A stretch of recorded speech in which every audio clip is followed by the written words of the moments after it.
Good afternoon. I'm Paul Barabo from Growth Design Group, and I am filling in for our usual moderator, Pam Hardiman. I am very pleased to welcome you all to the ACLS webinar series, a series that provides ongoing educational experience for our members in the Association of Consultants for Liturgical Space. I'm also very pleased to welcome Carol Frenning of Minneapolis, Minnesota, who is an experienced, award-winning liturgical design consultant who works nationally. Carol attended the Institute for Liturgical Consulting at CTU in Chicago, and she's a founding member and past president of the Association of Consultants for Liturgical Space. Carol's taught at the University of St. Thomas, Metropolitan State University in the Twin Cities. She's has been a guest lecturer at the University of Minnesota College of Architecture and Landscape Architecture, and also at Luther Seminary in St. Paul. Carol's research and publications on American religious architecture include the recent video and study guide, Architecture for Worship.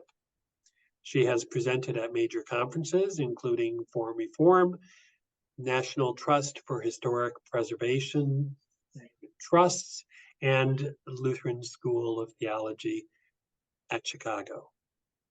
In addition to her work with ACLS, Carol has been the vice chair of Interfaith Forum on Religious Art and Architecture Committee of the AIA.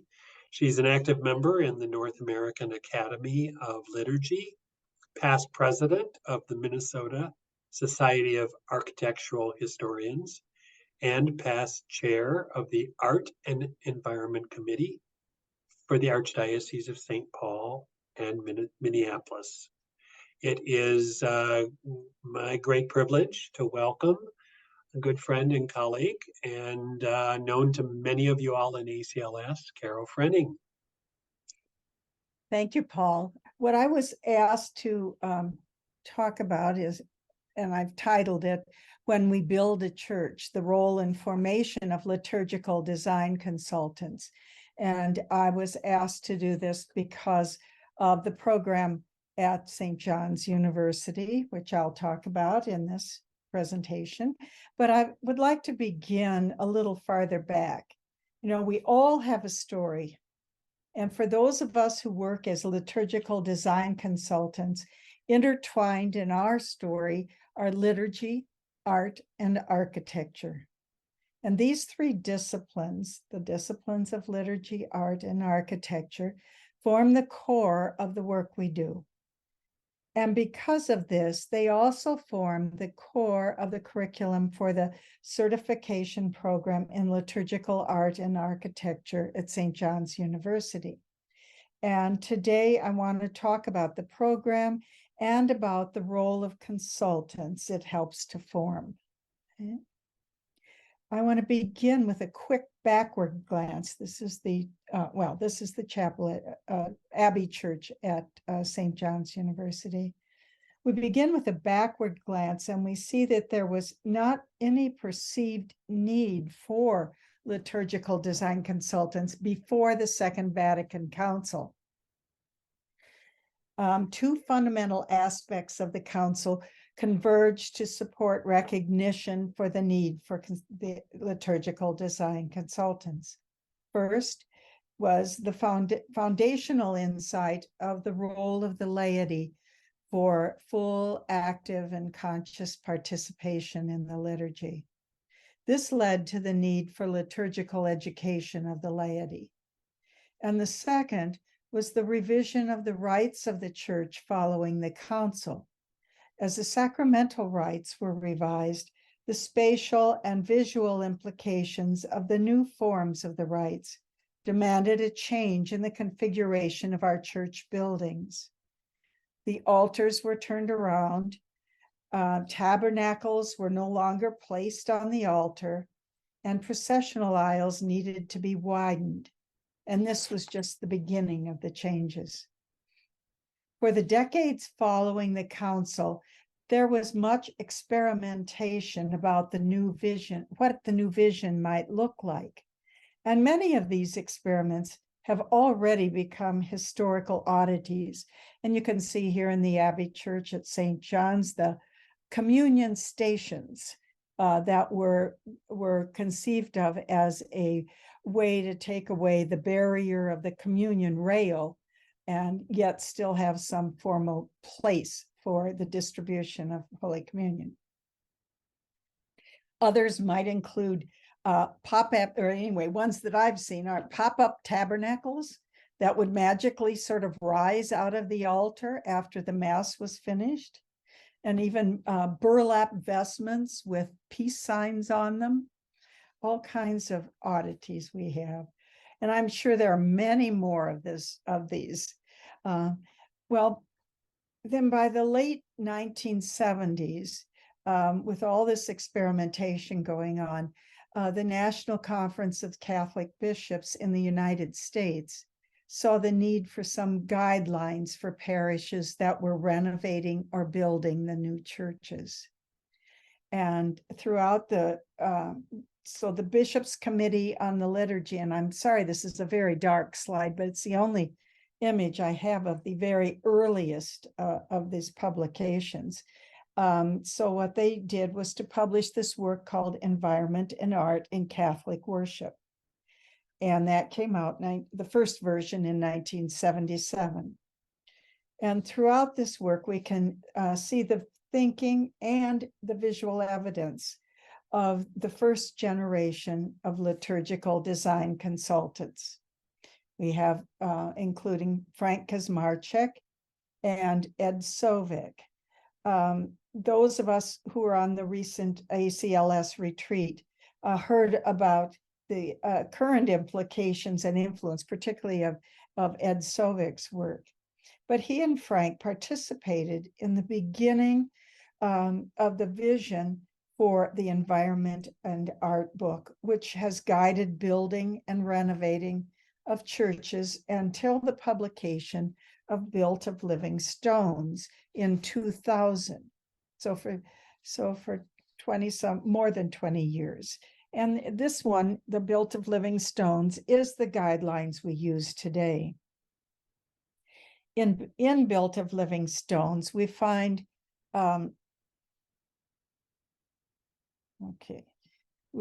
the basic liturgical principles for designing and renovating churches that were drawn from the Second Vatican Council and the documents that implemented its decrees. Attention to following these principles will ensure that from the beginning, the ritual requirements will receive the priority they deserve in the design process. And I have, from the beginning of my own work, used a process of ritual-based design. And this is, I continue to use, and I do so both in my design work and in my work at St. John's University. With this very brief historical overview, I'd like to turn to a story, my own story of how I came into liturgical design consultancy. We all come from various backgrounds that do this kind of work, and most of us found our way into the field as mature adults. There is no single pathway. And my story is a bit unusual, but not unique. There are no undergraduate programs or curricula that prepare you for the complexity of the work that we do. When I graduated in graduate school, attended and graduated at the University of Minnesota, I studied the history of art and architecture, particularly modern art and architecture. I love classical architecture for its beautiful proportions and clarity of expression. I love the way buildings would feel when you move through both old and new structures, the sculpting of space, the embrace of the structure and how light enhanced and supported where you were and how you moved. I also loved the modern art and architecture and the way they express our culture and our rituals and our beliefs. So what I was preparing for was a career in teaching at a college or university. And my pathway has now branched and turned throughout my life. My PhD thesis work was on American religious architecture for several reasons, and this shaped how I approached my work as a liturgical design consultant. I did a lot of work examining and documenting places of worship, particularly of immigrant communities. Most of us in this country have immigrant ancestors, people who brought with them the idea of how a worship space should look. The buildings they built, who they were, the buildings they built declared who they were and what they believed. Some replicated what they have known, even importing architects and craftsmen. Others freely adapted to circumstances they found in the new country. The contrast can clearly be seen in the churches of a small town in Minnesota, which was part of a documentation project I conducted for the Minnesota Historical Society. We see here on the image of the Polish church in Little Falls, which is on the other side of the river from the main downtown, an exact replica of a church this community had left behind. But there were two other churches in the town that really fascinated me even more for their symbolic content. And this one is St. Mary's Roman Catholic Church. And this one is the Zion Lutheran Church a few blocks away. So I began to look at them and ask questions of the congregation. When you look at these buildings, they're very perfectly derived buildings from what we would call the American church, which has, the Greek pediment of in the foreground, usually 4 pillars, the pedimented top, and then a rectangular structure surmounted by at least a three-staged tower. And this is an image that came, well, it's a long story, but it came to us from England through the books particularly of James Gibbs. So why would this congregation choose that particular style? Well, this is a Roman Catholic congregation which merged 3 ethnic congregations. There were French and Germans and I'm forgetting the third one, but there were 3 of Czech, I think. There were 3 of them. And in order to bring the congregation together, when they built this building both these 2 structures were about 1950, they chose what they understood to be an American style, which would declare who they were. They weren't just transplanted Italians or French or whatever. They were Americans. And so the church buildings acquire really important symbolic meaning. So what happened with the Lutheran church down the street? It was not a merger of any congregations. This church, I came to find out, was a German Lutheran church originally. They held all of their services, as I did research on them, were held in German until into the 1940s. So you can imagine how that, with the Second World War going on, how that impacted their position in the community. So their idea, again, was to say, how can we say in our church building who we are in this community, that we are loyal Americans. And even though it's got an addition of a education wing on the side, but it still has that same basic structure of what we call the American church style. Anyway, these are some of the things that I began to be fascinated with, and we see it even today. This is one of the more recent worship spaces in the Twin Cities, just outside of St. Paul, and it's a Cambodian Buddhist temple. And again, we see, what did they choose to do? They chose to replicate exactly what they had. Exactly what they had before.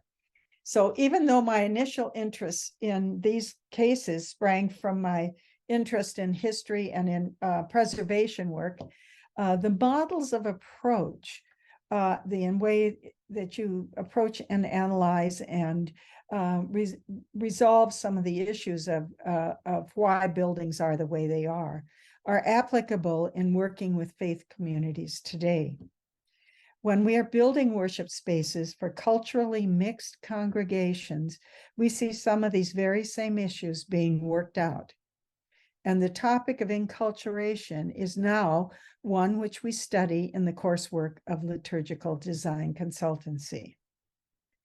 Now, I've used this single example from my background in one discipline, the history of art and architecture, as an example of how we bring from our own studies and our own lived experiences, how they can be used in the work of a consultant.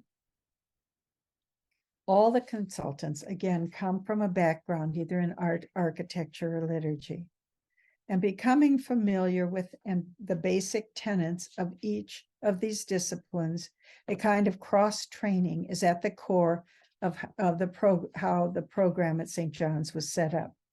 I was privileged to first come into contact with this specific interdisciplinary approach when I was a member of the first class of the Institute for Liturgical Consultants at Catholic Theological Union in Chicago. This program was a joint venture of the Archdiocese and the Catholic Theological Union, and it was spearheaded by Ron Lewinsky and Gil Ostick, whose photo is here. Gil really put the program together. The program started with the support and consultation of many of the first generation liturgical consultants, and several of them were involved in the writing of Environment and Art in Catholic Worship. And I think I have another bad slide of the book, a dark slide of the book. The book was a companion to Music in Catholic Worship, published in 1972, and offered guidelines to encourage the other arts necessary for a full experience in public worship.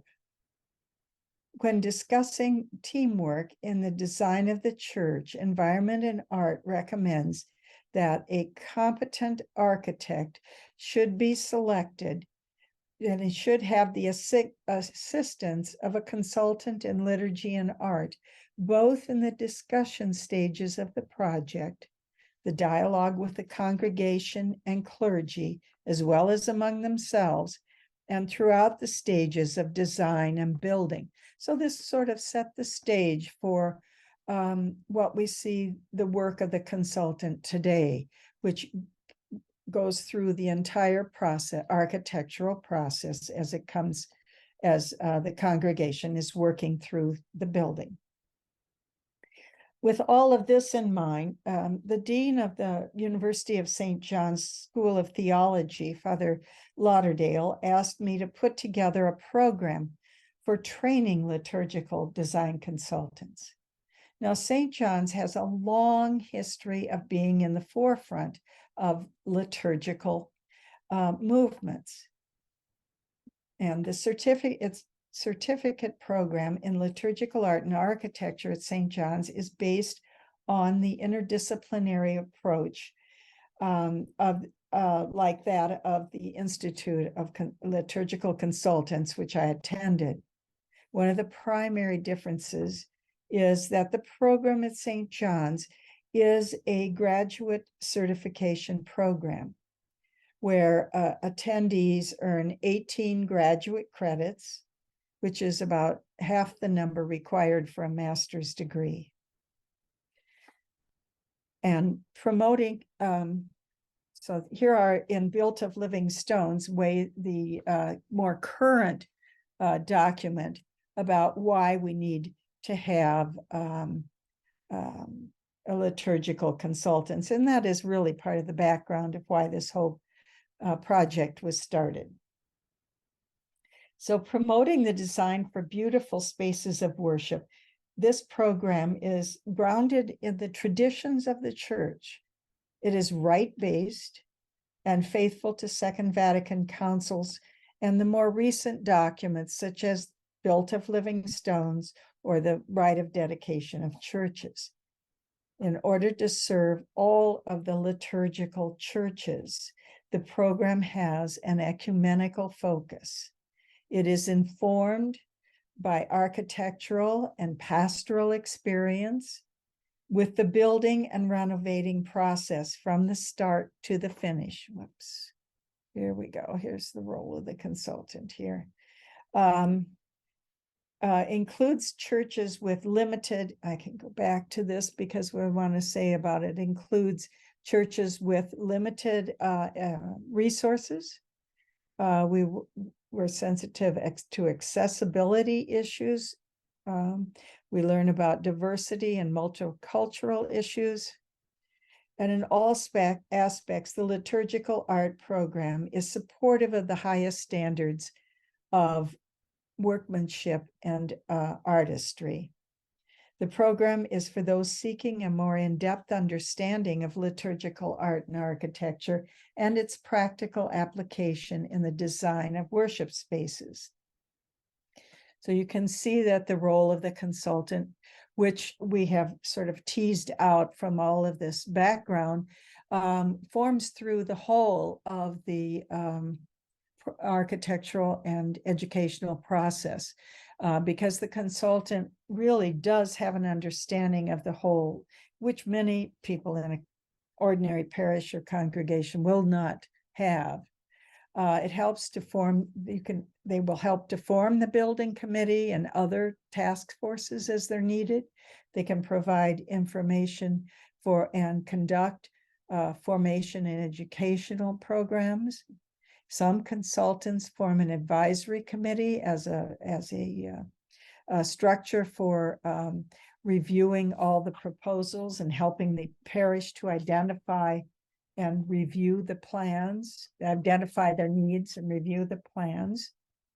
And the consultant also helps suggest and interview architects. They do work very closely with architects, ideally through the whole of the process. And they advise on design. This is probably the most important part. They advise on design so that it works for the liturgy as it is called for in the rites of the church. They can serve as liaison with the diocese, particularly with the Office of Worship. And they provide suggestions for artists, craftspeople, and at times serve not only as the liaison, but can be the artist for the project. Some consultants do the design work for furnishings or for art. They work with the rite of dedication and then help parishes to live into their new worship space. So you can see there are many varieties of activities that they do. And it is important for congregations to understand that this is such a varied role. Not all consultants will do every aspect of it, and you need to find people who will match up with the needs of each individual parish when you're interviewing consultants. Now, the program at St. John's is a 13-month program. We have 18, that means you have 18 graduate credits. That's about half of a master's degree. You have 2 summer weeks, 2 weeks each summer on campus that kind of bookend the 13 months. And then in between, over the academic year, all the courses were online. And it was set up with this kind of structure so that working adults would be able to participate it more easily, rather than having them require than the required number of on-campus hours that might occur for a master's degree. All right. Whoops, that's the last one. Okay, for a master's degree.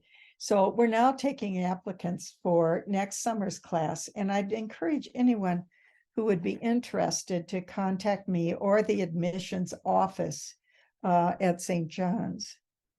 But for those already working in the church or who would like to, this program will both broaden and deepen your understanding of how the visual arts and architecture can support and enrich the prayer life of a faith community. I found it to be a very rewarding experience to have work that brings together both my skills, my life experience, and my faith life. And so I think that this is a kind of discipline or role of the liturgical design consultant that can be very fulfilling for many people. It's said that the long arc of church history implementation of any changes promulgated by a papal council takes a minimum of 50 years. So the program at St. John's is one step in the way to implementing the insights of the Second Vatican Council, so that we can all participate fully and actively in worship, knowing that every church is built for the people of God, unfolds Christ's presence. And that is what I have to say today, and I'd like to open it up for questions. Thank you, Carol. We really appreciate your insights and your vast experience. I'm going to open this up for questions from those who are attending.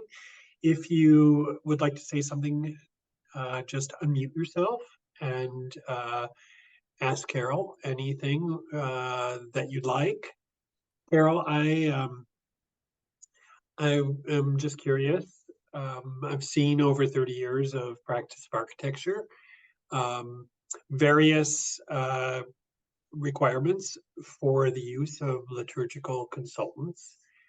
We've seen that vary from diocese to diocese. Do you have a sense for where that's headed? Is it something that's just going to be determined based on the local bishops of a diocese, or will there be more effort to incorporate the use of liturgical consultants across a larger breadth of church building? Well, first of all, it is recommended by the National Council of Catholic Bishops. So the use of the consultant is recommended. However, I think you were accurate in noticing that it really totally depends on the bishop of the diocese. There are some bishops who strongly push and encourage parishes, or won't allow them to even proceed to build without a consultant.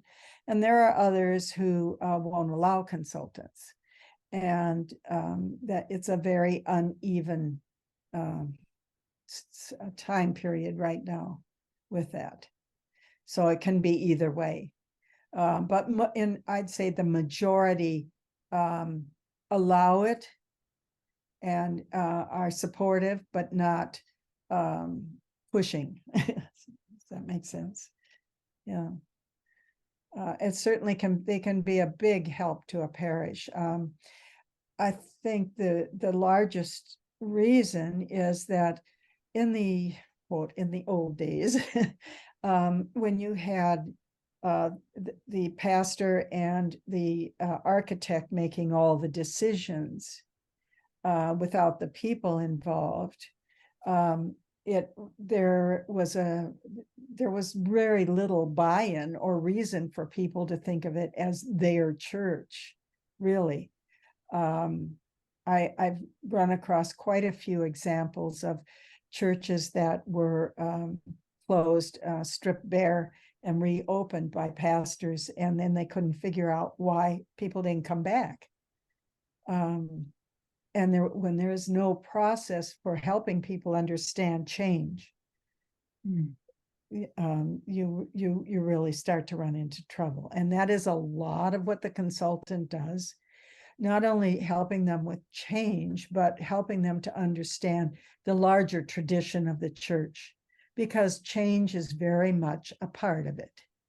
You know, the altars weren't always attached to the back wall. It's things like that. I just showing people what happened during the history of the church helps open their eyes to seeing what's possible, and that there are other possibilities. And that really is an important part of what a consultant can do for a parish. Right. Can I ask a question? Sure. I was struck by your phrase that you use ritual-based design. And clearly you're teaching at St. John's, and most of your consulting work is, I gather, with Catholic churches. And I'm just wondering how you would approach going into a different faith tradition. That's a good question. And I have worked with Lutheran and Episcopal and Congregational churches. So, it would be the only people who would really seek out a consultant are liturgical denominations, those three primarily. And the process is the same in a lot of ways, because when I start a project, the first thing I do is ask people, tell me who you are and what you do.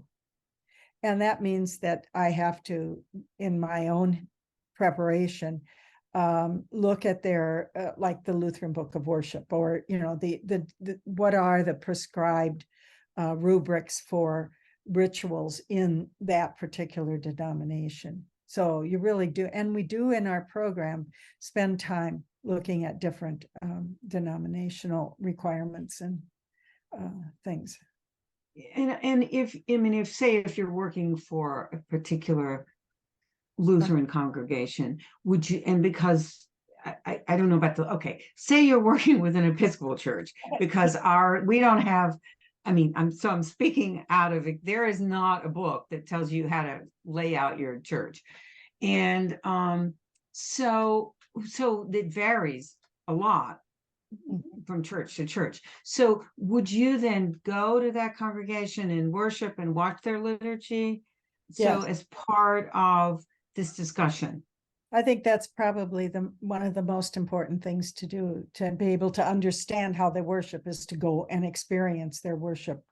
What is the typical worship on different, and to attend all the different time periods, because they do change, even, and none of the denominations have a book that says you have to do it this way and shows you plans for how a church should be built. Right. So what you do is study the rituals and what are the spatial implications of the rituals. For example, in baptism, if what is the preferred form? So I know in the Roman Church, immersion or effusion might be. And, whether you do that or you do just the sprinkling rite, those have different spatial requirements. And that's where you start with and talk to people, not only about what they do, but what are the possibilities within your own tradition of the ritual expression. Because rituals are culturally expressions of worships. It's you have these significant times of sacramental times, and they're ritually, when you express them in ritual, they're culturally defined. So there are basic things that'll be the same, like the symbolism of water and baptism, and the importance of that, those kinds of things. But there's a lot more leeway than most people think in terms of how that can be expressed or is expressed in different places. Yeah, does that help? Yeah, thank you. I was just curious. Yeah, okay. I have a question, sort of tagging on that, because I'm coming from, can you hear me? Yes. Mhm. I'm coming from a Lutheran tradition.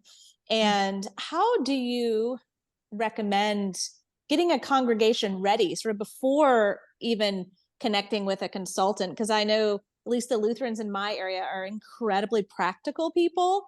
And but we have a beautiful liturgy, and it's very similar to the Catholic Mass, and has all the same components.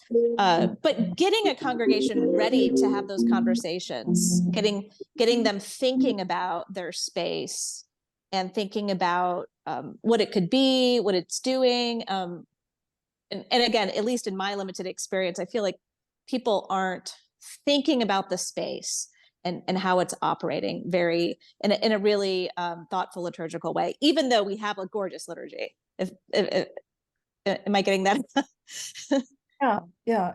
It's there are a lot of things you can do, and that isn't just a Lutheran problem. That's all.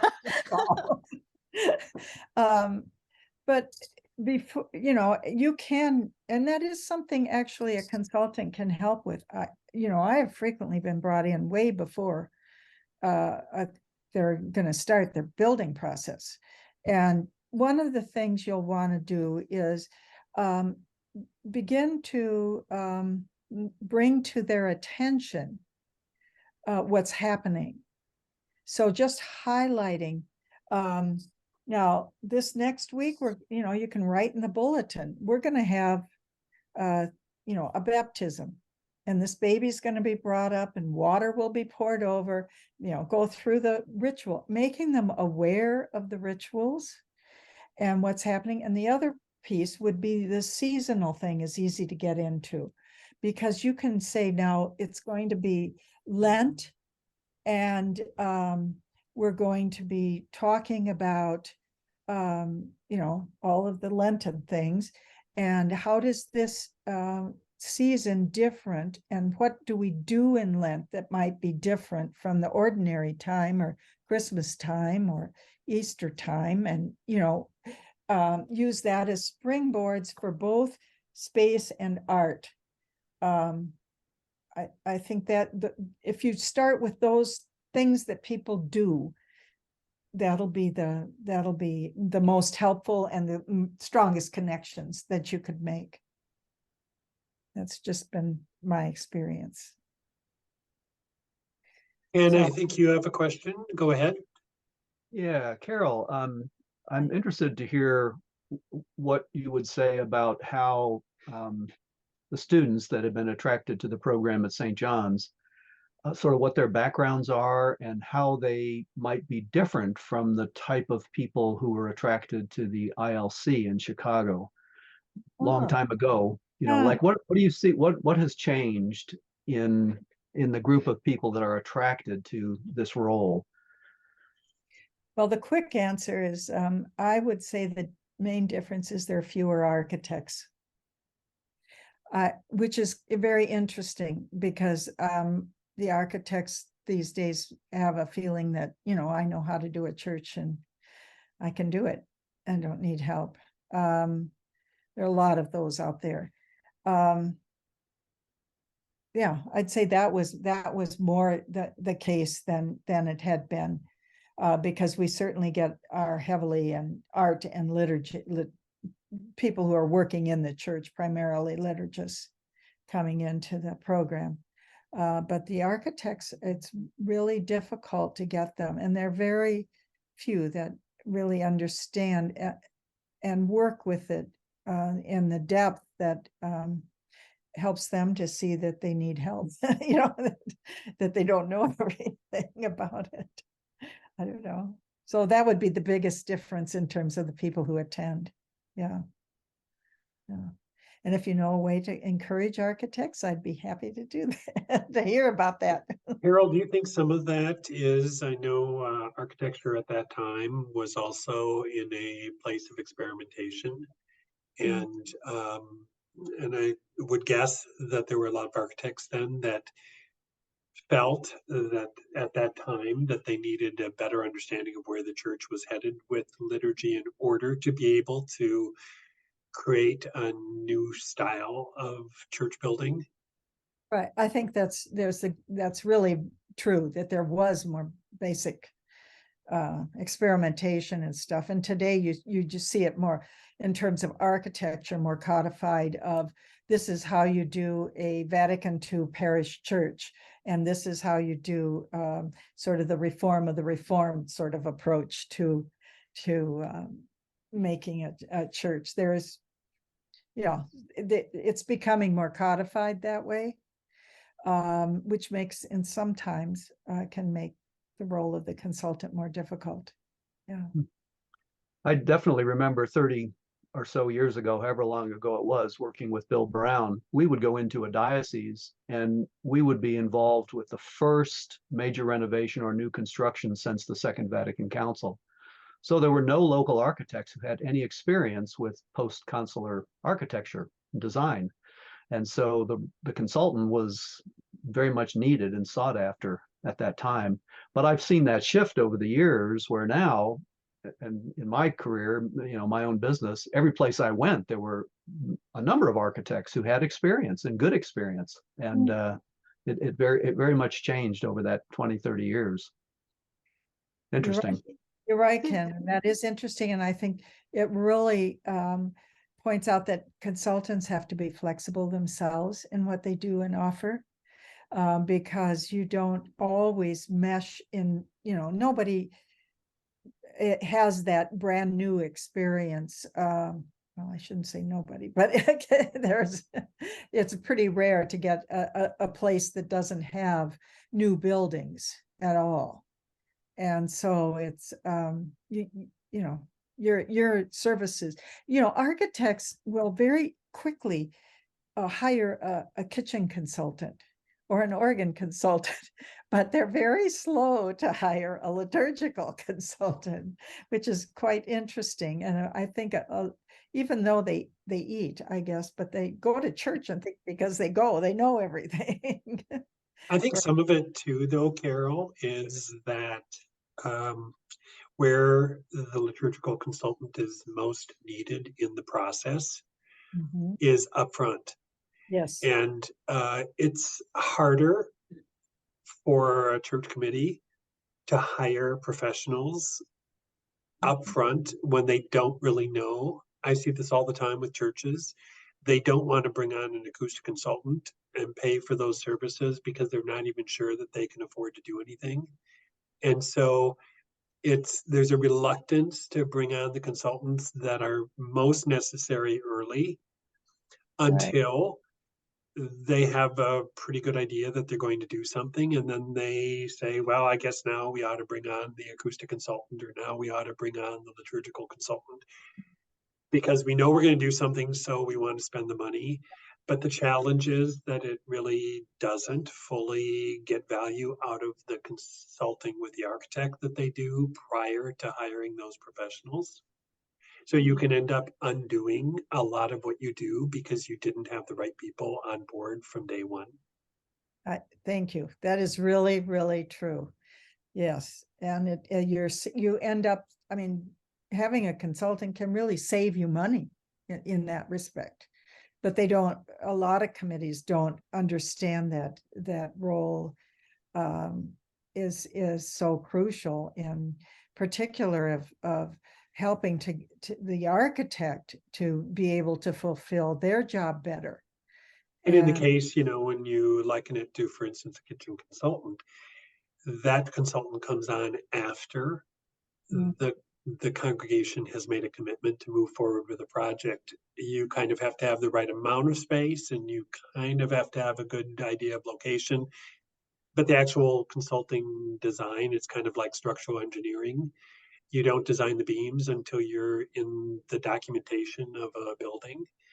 that's where I think the liturgical consultant is a challenge for a lot of congregations, because the value is really farther forward in the process.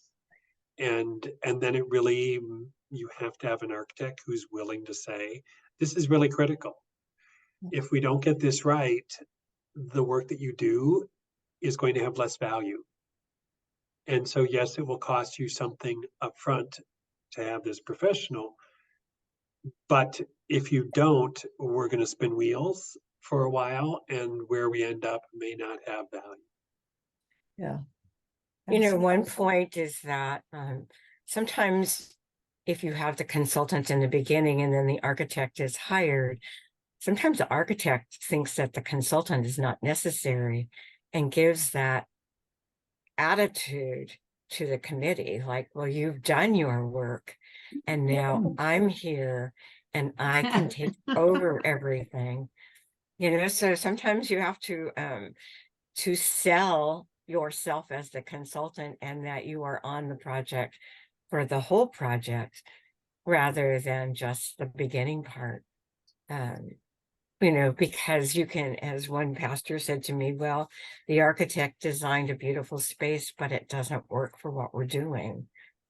Right. So I don't know. I mean, that's kind of working with the brain of the architect in some respects.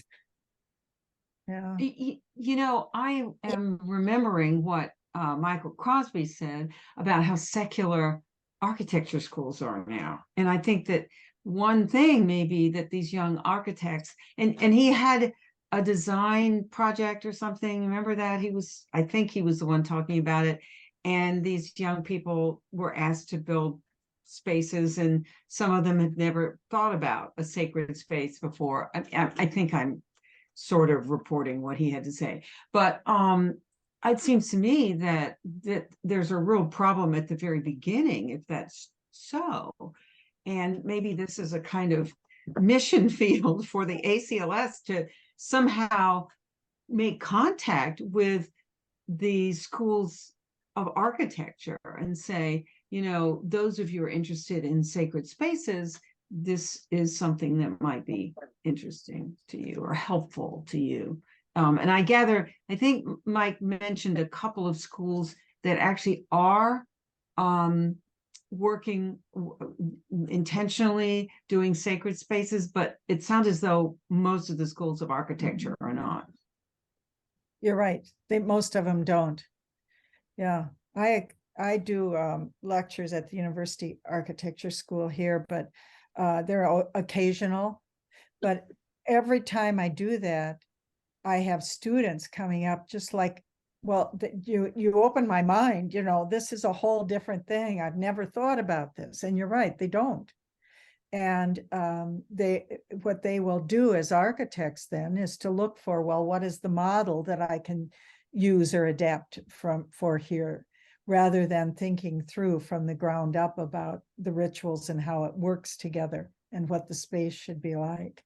And I think that is the most crucial thing you can help architects with, is to trust their own ability to follow you with the ritual education and how that can affect space. Yeah, I think it's very true, and I'd certainly love to see ACLS get involved more with connecting with architecture schools and with seminaries, because the clergy are not trained in this either. You know, they may have a long theology and biblical studies and etc., but when it comes to art and architecture, they rely on what they learned as a child at home, and that is the level they're at. And they don't know that, but that's it. It really affects how they come and approach any project that they work on. Well, what is the relationship now with IFRA?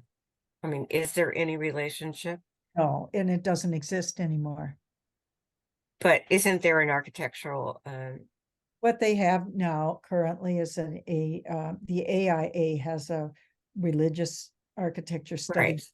That's what I meant. Yeah. But Is that interfaith design, Carol? It isn't. I No, don't I know. mean, isn't it called interfaith design? Oh, yeah, Yeah. yeah. But it's, And for those who aren't familiar, the IFRA's the Interfaith Forum on Religion. Interfaith Forum on Art and Architecture that was promoted under the AIA. It was And they independent. gave those awards with Faith Informed.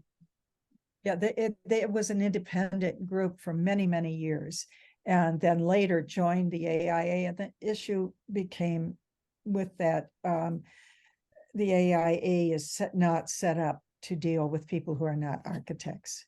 that's they're not open. Yeah, and they're not open. Can't to- join it without being. Yeah.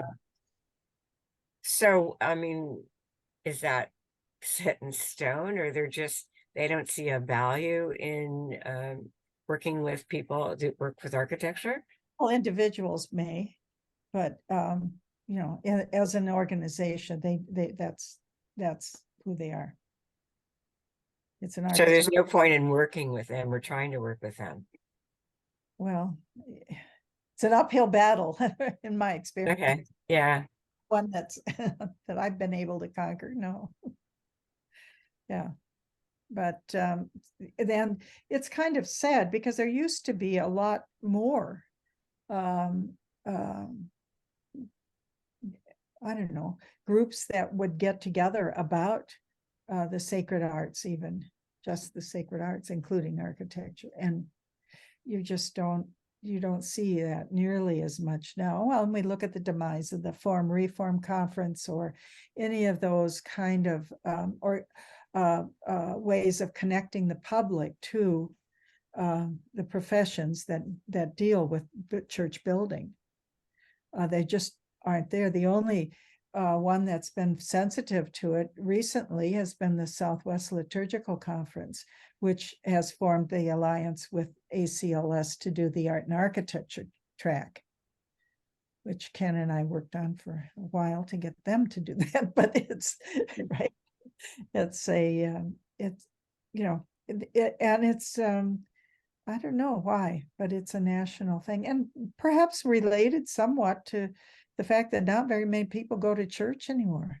You know, the numbers of people involved in worships on a regular basis are down quite a bit in our country. And when that happens, that interest isn't there. And for example, most European countries are frequently the historic buildings, church buildings are, you know, owned by the state, not because there's not enough people to take care of them. Well, there's another issue of, like, I know dioceses that are very poor, and what they're doing is just doing tilt up. So they just get one design, and then you need a church. Okay, well, we're just going to do the same design. And so there's not much input into that. That's What another. was that word you used? A tilt up? What is that? Paul, you want to explain to tilt up? Yeah, it's typically a concrete box, metal frame structure, and then the walls are prefabricated and brought to the site and put in place onto the metal frame, hung kind of onto the metal frame. There are, you know, the lower end of that type of building is like a Menards sort of building, where Home Depot, that type of commercial type of building. But there are also that's a type of architecture that can also have some beauty. Say that very carefully, because it takes a great amount of skill to turn that type of a structure into something that's beautiful, but it can work that way.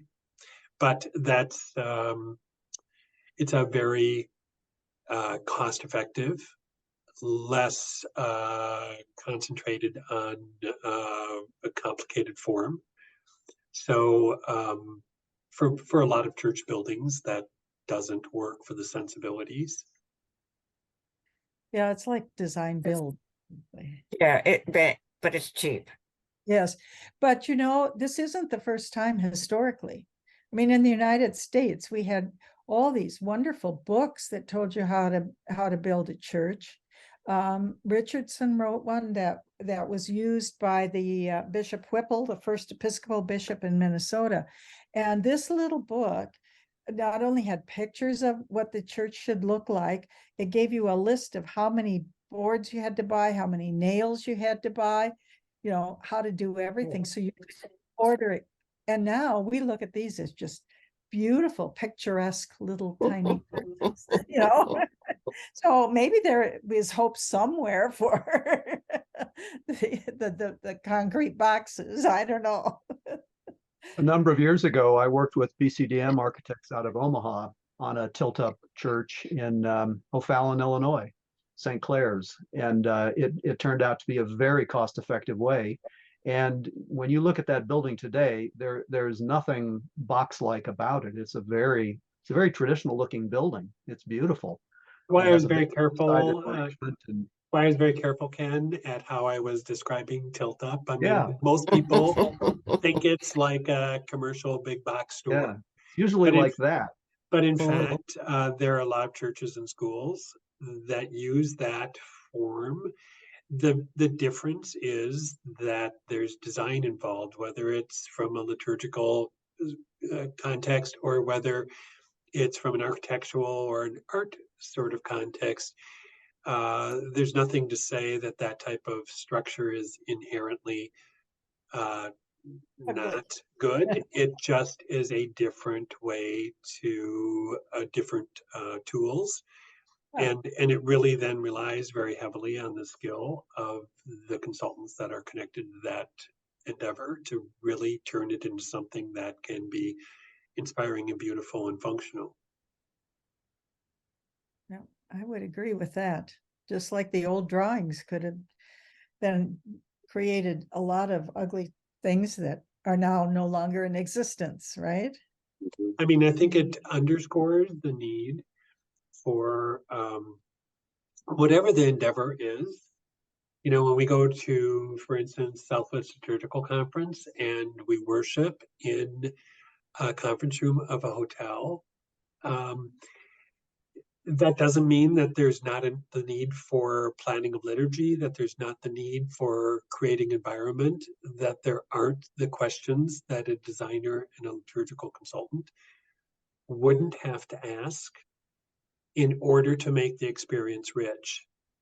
And so I think sometimes we, you know, we understand you have a piece of architecture that's going to be in place for 100 years. It needs a certain level of quality and a certain level of care in and of itself as a piece of enduring architecture. But the role of the liturgical consultant is critical for any place that people are engaging in worship, devotion, or sacred rite.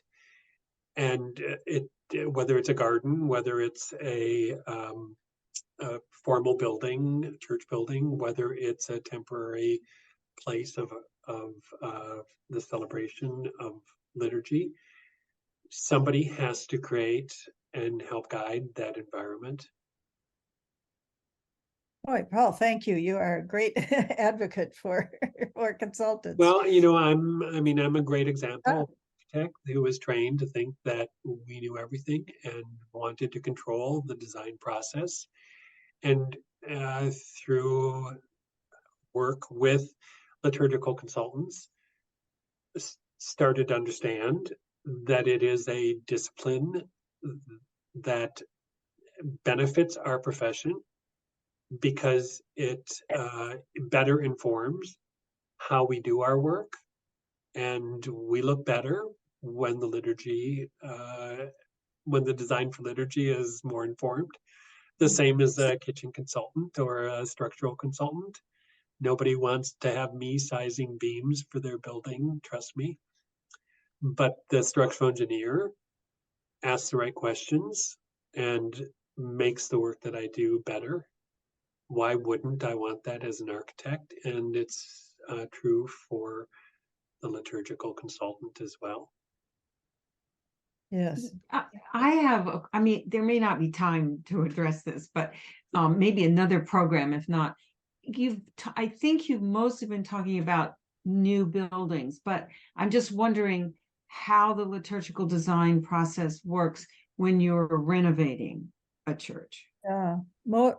Actually, I have really sought out working with historic structures because of my background and Mhm. a lot of historic preservation work. And the process can be the same. Very much so, because you still have to have the knowledge and understanding of the rites and the rituals that happen there. And when you start with that and getting people to see how, I guess for those spaces, getting people to see how the space is inhibiting or prohibiting enactment of the rituals is probably a key thing. And getting them to understand their own space and whether it, how it works or doesn't work. That is still the first primary key for working with historic things. But one of the things you can do with historic buildings too is to help people understand change, because they're often more connected to what they already have. And in the American churches, we find that on the average, churches are changed every 30 years. And that is sort of an artistic lifetime, right? Of the adult working activity. And so if you go back and read the history of that particular congregation, you're going to find that they painted and redecorated this year, and then 25 to 30 years later they moved this and they decorated that. So you can actually document that, and I've done this in each parish, and it almost always works out to be about 30 years. And what that says is that people want to put their own mark on their worship space. It's this is mine, and so they do make the changes whether they're doing it consciously or not. And so you can help them through that process, see that their church wasn't always the way it is, and that, that it can be changed. And that's one piece of it. And managing change is just huge in dealing with church spaces. Yeah. Well, let me suggest, because we are out of time, and in fact, I got so caught up in the discussion, I stopped looking at the clock, but it may be an excellent further conversation for the webinar series in the months to come. Thank you so much, Carol, for your commitment to the profession and for your experience and collaboration throughout the various years with many of us, and as we move forward into future work with Liturgical Consulting. Thank you so much for agreeing to speak to our group. You're welcome. Anytime. And it's a great conversation. We all need to continue it, right? Mm-hmm. Thank you. Thanks.